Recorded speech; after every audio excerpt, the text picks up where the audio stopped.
Douglas K. Shaw, Curative Culture, Stepping Away from a Toxic Workplace. Think back to your worst job, not the one that bored you, but the one that drained you, the one where the Sunday night dread kicked in like clockwork, the one that left you second-guessing yourself in meetings, grinding your teeth at night, and wondering how something as basic as work could feel so personal. You weren't just tired, you were bruised. Now here's the kicker. If you're a manager or team leader, you may be unintentionally recreating that environment for someone else. Not because you're a bad leader, but because toxicity is sneaky. It hides behind results, gets masked by busyness, and often looks like what we were taught to accept as normal. Most advice about workplace culture aims low. Be positive, avoid burnout, have better communication. But what if the goal isn't just avoiding harm, but creating something that actually helps people heal?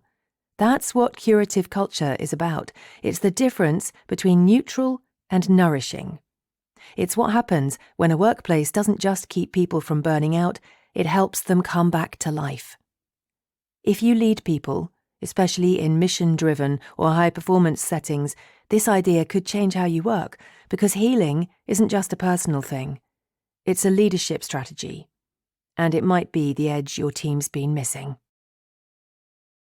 Toxic workplaces are everywhere, and we're more affected than we think. Toxic workplaces are so common that most people don't even realize they're in one until they leave. That's part of the danger. Toxicity hides in plain sight. It's not just about bad bosses or high-pressure environments. It's the slow erosion of trust, dignity and psychological safety. It's that knot in your stomach as you step into the office, the chronic tension headaches, the feeling of walking on eggshells. It's the place where people smile less, quit more, and stop believing their work matters. What's shocking is just how many people accept it as normal. Ask a room of average employees to raise a hand if they've never worked in a toxic workplace. Chances are you won't see many hands in the air. That normalization is a problem. In mission-driven organizations especially, leaders and teams often tolerate dysfunction because the cause is noble. They work long hours, accept chaos, and excuse bad behavior because the mission is worth it. But the damage builds. People start doubting themselves. They wonder if they're too sensitive or not tough enough. Even strong leaders can lose their footing in toxic environments. They shrink, they second-guess, and their confidence quietly erodes. This isn't just about stress, it's about spiritual bruising. And there's no way of sugarcoating it. You might be part of the problem and not even know it. Toxicity isn't always loud. It can be subtle. Favoritism, silence, constant urgency, or a values mismatch. Many leaders inherited toxic norms or were shaped by them. What's normal for you might be hurting your team. Recognizing toxicity takes courage and honesty. It also requires listening, not just to your people but to yourself. Are you dreading Monday morning? Are you always on edge? Those are signs. So are high turnover, lack of feedback, and a fear of making mistakes. These are warning lights flashing on your dashboard. Don't ignore them. A team doesn't need to be dysfunctional to be toxic. It just needs to lack care. As a leader, your influence shapes the atmosphere, not perfectly, but powerfully. People reflect the emotional tone you set. If they're constantly in defense mode, innovation, collaboration, and trust will wither. It's time to stop calling not bad good enough. Avoiding toxicity isn't the same as building health. The real opportunity and challenge is to create something that goes far beyond safe. That's where curative culture begins. Healthy workplaces aren't enough, we need ones that heal.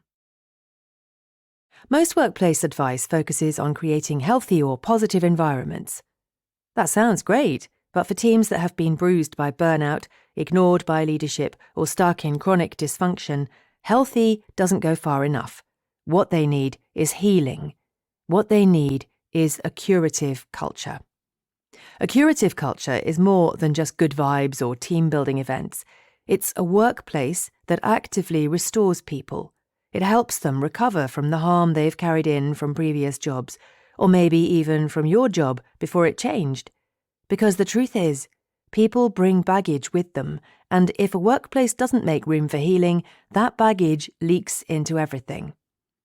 So what does healing look like in the real world? It's a manager who names hard truths instead of dodging them. It's a culture where people can say, "I made a mistake," without fear of humiliation. It's when a team lifts someone up after a failure instead of burying them in it. That's not softness, it's strength. A curative culture starts with values, not the ones on your website, the ones people feel when they walk through the door. If your values include respect and care, then they have to show up in how you lead performance reviews, manage conflict, and handle setbacks. Culture is the soul of the organisation, and it's revealed in the smallest moments. How you answer an email, how you give feedback, how you treat someone having a rough week. There's a false choice that says you can either be kind or be high-performing. Curative cultures reject that. They're deeply committed to excellence, but they get there through care, not pressure. When people feel safe and seen, they take risks, they speak up, they stretch farther. Curative doesn't mean easy, it means worth it. Healing isn't fast, but when you make space for it, people stay. They give more than expected.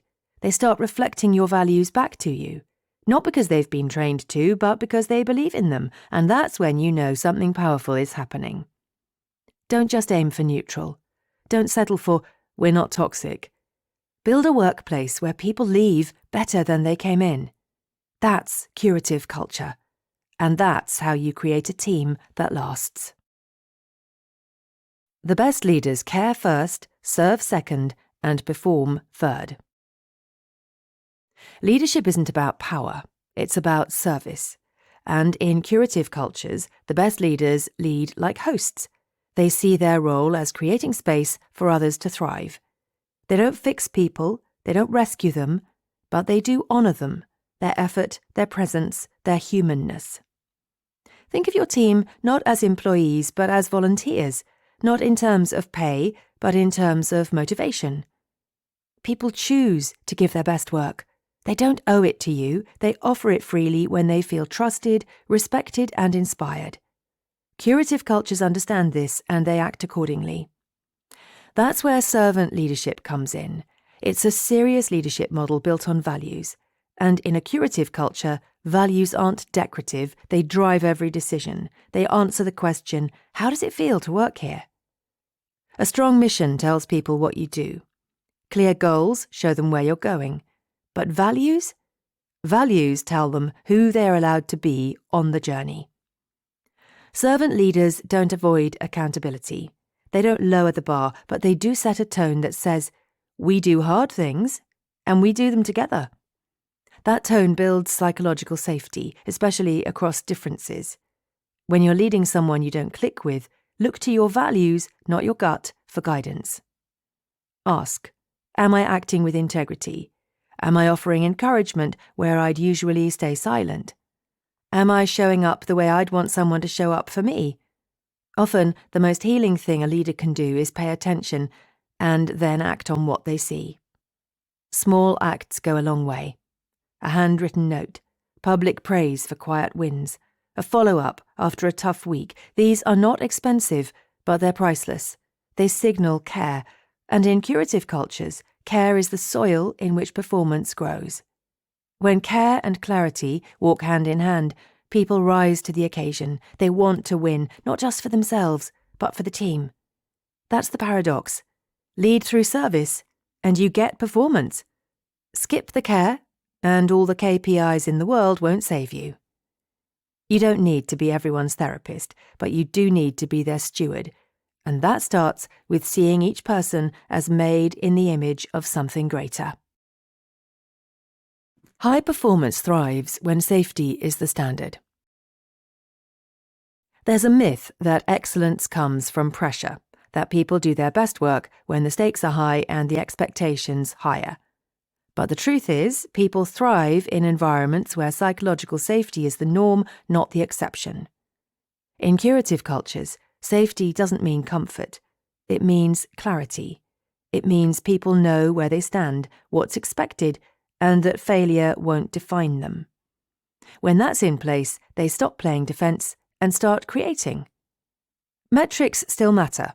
In fact, they matter more, but they're framed by values. So instead of obsessing over numbers alone, curative leaders ask, what are the numbers telling us about our people? If turnover is up, why? If productivity is down, what's behind it? Watch the small signals. Are employees quoting your values back to you? Are they holding each other to the standards you've set? Are people staying longer and growing faster? That's culture speaking. A healing workplace isn't loose, it's disciplined in the right ways. Clear standards, thoughtful onboarding, feedback that lifts rather than shames. These are the quiet structures that hold people steady. Accountability isn't the opposite of compassion. It's what gives compassion power. When expectations are paired with support, people step up. And when leaders show consistency in how they apply rules, trust builds. Consider a team where one person consistently dominates meetings. In many environments, that behaviour is ignored until it becomes a real problem. In a curative culture, someone names it early, respectfully but clearly, because they know every voice matters. That moment sends a message. We protect each other's dignity and our shared standards. Another sticky example. A high-performing sales rep misses their target for the first time. Instead of being sidelined or quietly punished, they're pulled into a one-on-one and asked, "What support do you need to get back on track?" That question alone is healing. It says, "We believe in you, we've got your back, let's go again." A curative culture doesn't just protect against burnout, it actually boosts engagement. When people feel seen and safe, they take more initiative, they push for better, and they do it not out of fear, but pride. The result? Excellence that sustains, not a sprint, but a steady climb. Not a culture of urgency, but one of rhythm and results. In a curative culture, leaders don't have to choose between caring for people and demanding great work. Those things go hand in hand, because when people know you care, they care too, about the mission, about each other, and about the work. Curative culture is hard work, but it's the only work that lasts. Building a curative culture isn't easy. It requires energy, honesty, and constant vigilance. But the payoff is enormous, not just in morale, but in metrics. Better retention, stronger performance, higher profits. And, most of all, a team that actually wants to be there. The hardest part is going first. Leaders have to own the culture they create, even the parts that aren't working. That means examining your blind spots. Do you value profit over people? Have you ignored signs of dysfunction because performance looks fine on paper? It also means committing to the long game. Culture doesn't shift overnight.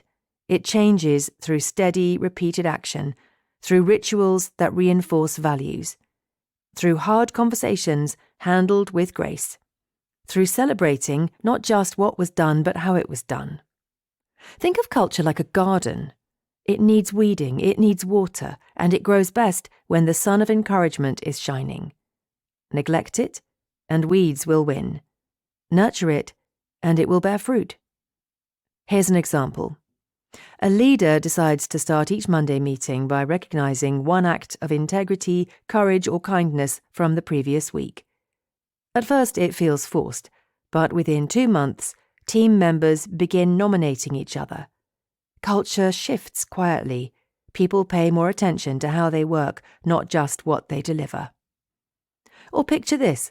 A mid-level manager discovers that her team is quietly struggling with burnout. Instead of pushing through the next product launch, she advocates for a strategic pause, not to rest, but to reset. They spend 2 days off-site redesigning workflows and revisiting their team charter. Output dips slightly in the short term, but within 3 months, performance is up, engagement is high, and nobody's quietly job hunting anymore. When your culture is curative, your team starts to transform. People bring their full selves to work. They recover from past hurts. They stop hiding behind roles and start showing up as humans. That's when the magic happens. This isn't about making everyone happy, it's about making everyone whole. And when people are whole, they work smarter, stay longer, and give more. Not because they have to, because they want to. That's the power of a curative culture. It heals what's broken, it lifts what's heavy, and it builds something that no amount of money alone can buy, a workplace people believe in. So yes, it's hard work, but it's the only work that truly lasts.